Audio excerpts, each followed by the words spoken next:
எல்லாருக்கும் வணக்கம்மா. எல்லோரும் எப்படி இருக்கீங்க? நல்லா இருக்கீங்களா? இப்போ நான் என்ன பண்ண போகிறேன்னா, கருவாடும் கத்திரிக்காயை வச்சு ஒரு தொக்கு பண்ண போகிறேன். இது கருவாடு பிடிக்காதவங்களே கிடையாது. சண்டைக்காரங்களாக இருந்தாலும் கருவாடு செஞ்சாங்கன்னா வாசத்துக்கு போய் சாப்பிட போயிடுவாங்க, சண்டையை மறந்துட்டு. இதை எப்படி சாப்பிடணும்னா, ஒன்று பழைய சோறில் போட்டு சாப்பிடணும். அப்படியே பழைய சோறே இல்லைன்னு வச்சுங்க, சுடு சாதம் வடித்து தண்ணி ஊற்றி கொஞ்சோண்டு மோர் போட்டு இந்த தொக்கை எடுத்து வச்சு சாப்பிட்டிங்கன்னா கருவாடும் கத்திரிக்காயும் செமையாக இருக்கும். அதுக்கு ஈடே கிடையவே கிடையாதுமா, அவ்வளோ டேஸ்ட்டாக இருக்கும். இது எப்படி செய்யணும்னு பார்க்கறதுக்கு முன்னாடி இந்த வீடியோ உங்களுக்கு பிடிச்சிருந்துச்சின்னா மறக்காமல் லைக் பண்ணுங்கம்மா. இப்போ வாங்க எப்படி செய்யணும்னு பார்க்கலாம். கத்திரிக்காயை பிஞ்சு கத்திரிக்காயை வாங்கிக்கோங்க. வாங்கி இந்த மாதிரி நாளாக அரிஞ்சு கழுவி எடுத்து வச்சுருக்கேன் பாருங்கள். இந்த மாதிரி நாளாக வகுந்து அது எண்ணெயில் போட்டு நல்லா வதக்கி எடுத்துக்கலாம்.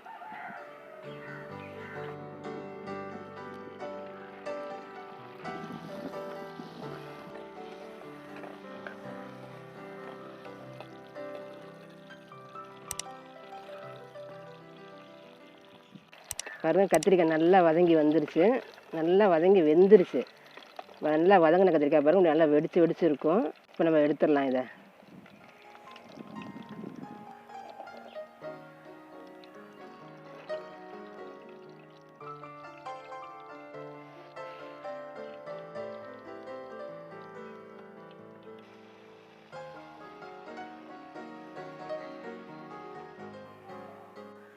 கருவாடுக்கு நம்ம ஒரு 4 சோம்பு போட்டுக்கலாம், ஒரு 2 வெந்தயம், அவ்வளோதான். இப்போ அதெல்லாம் பொரிஞ்சோன்னே பூண்டு போட்டுக்கலாம். உரிச்ச பூண்டு ஒரு 10-15 போல் எடுத்து வச்சுக்கிறேன், அதையும் போட்டுக்குவோம்.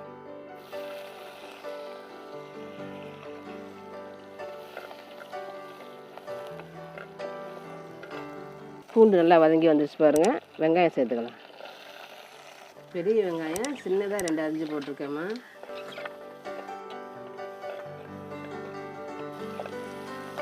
வெங்காயம் நல்லா பச்சை வாசனை போகிற மாதிரி வதங்கட்டும். ஒரு அரைப்பாகம் வந்தால் வதங்கினா போதும். வெங்காயம் நல்லா வதங்கிருச்சு பாருங்கள். இந்த மாதிரி வதங்கினா போதும். இப்போ தக்காளி சேர்த்துக்கலாம். ஒரு 3 தக்காளி பாருங்கள், நல்லா மெல்லிசாக அரிஞ்சு வச்சுருக்கேன். இந்த மாதிரி அரிஞ்சோம்னா சீக்கிரம் கரையும். அந்த சின்னதாக அரைகிறதோட இப்படி அரிஞ்சிட்டோம்னா நல்லா சீக்கிரம் கரையும். அதை நான் எப்போதும் இப்படி அரிஞ்சுக்குவேன் பாருங்கள். இது மாதிரி அள்ளி போட்டுக்கலாம். 3 தக்காளி.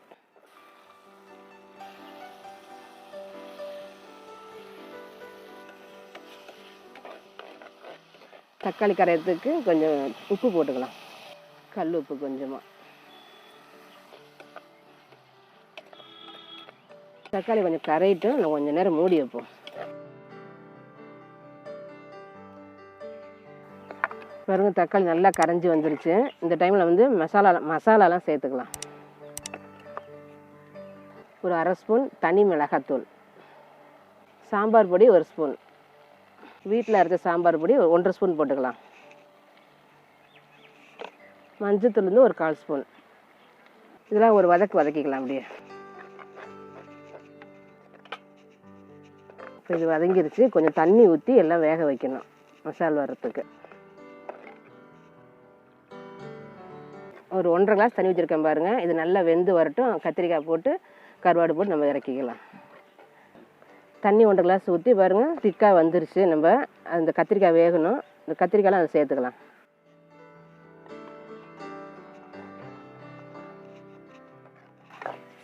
இப்போ உப்பு பத்தாது, உப்பு போட்டுக்கலாம். முதல் தக்காளி வணங்க தான் கொஞ்சோண்டு உப்பு போட்டேன். இப்போ இந்த மசாலா தகுந்த மாதிரி உப்பு போடணும், சேர்த்துக்கலாம். இது அப்படியே வெந்து நல்லா சுண்டி வரட்டும். கொஞ்சம் நல்லா வெந்து வரட்டும். நம்ம கருவாடு சேர்த்து அப்புறம் என்ன செய்யணும்னு பார்க்கலாம்.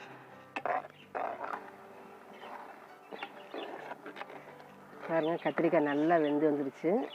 இந்த டைமில் நம்ம கருவாடு சேர்த்துக்கலாம். இப்போ இந்த கருவாடம்மா 15 நிமிஷம் தண்ணி நல்லா ஊற வச்சுட்டு 2-3 தடவை நல்லா கழுவிட்டு அலசி போட்டிருக்கேம்மா. மண் இருக்குமா பார்த்து அலசி போட்டுக்கோங்க. கருவாடு போட்டோன்னு கொஞ்சம் நேரம் மூடி வச்சோம்னா அந்த தம்முலேயே நல்லா வெந்துடும். அனலை குறைச்சி வச்சுக்கணும். பாருங்கள், அனலை நல்லா குறைச்சி வச்சுக்கணும். கருவாடு உடஞ்சிரும்.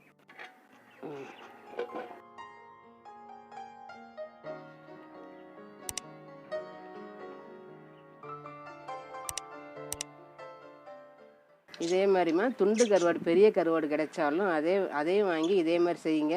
செஞ்சு பார்த்தீங்கன்னா சூப்பராக நல்ல டேஸ்ட்டாக இருக்கும். செஞ்சு சாப்பிட்டு பாருங்கள். நெத்திலி கருவாடு கத்திரிக்காய் மசாலா ரெடி ஆயிடுச்சு. நம்ம இறக்கிடலாம்.